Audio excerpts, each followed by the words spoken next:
But we've got to take you back to this church that Biden was talking about, again, trying to drum up support in the black community. So what does he go after? Take a look.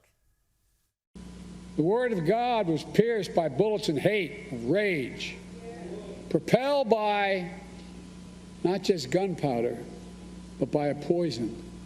Poison that's for too long haunted this nation. What is that poison?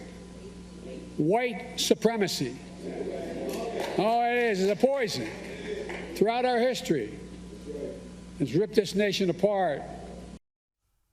He says, as a white man, we are the poison. I mean, seriously, this is the president of the United States of America, the leader of the free world, the commander-in-chief. And here he is trying to drum up support for his upcoming election this November, which he has no hope in hell of winning. I certainly hope so.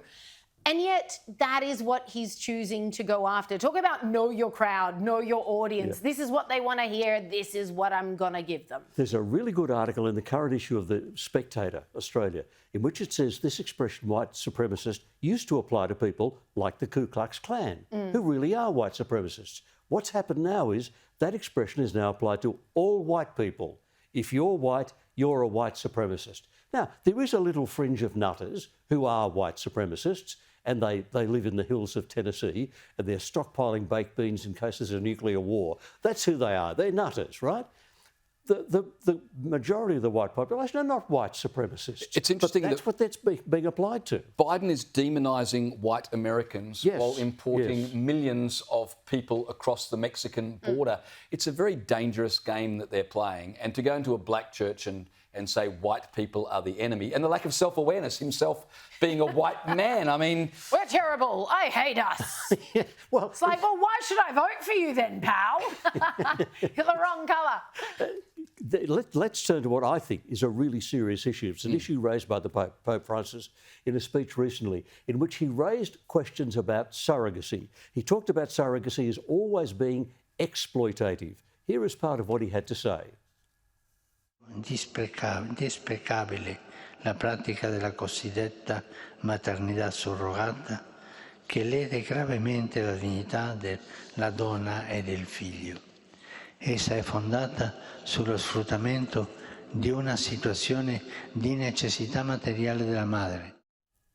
Now, I don't always agree with Pope Francis, but I do on this. And let me explain it in terms which might offend some people and might be controversial. I don't intend it to, but I think it's a really big moral issue, because surrogacy, trading in a baby, actually turns human beings into being commodities, property.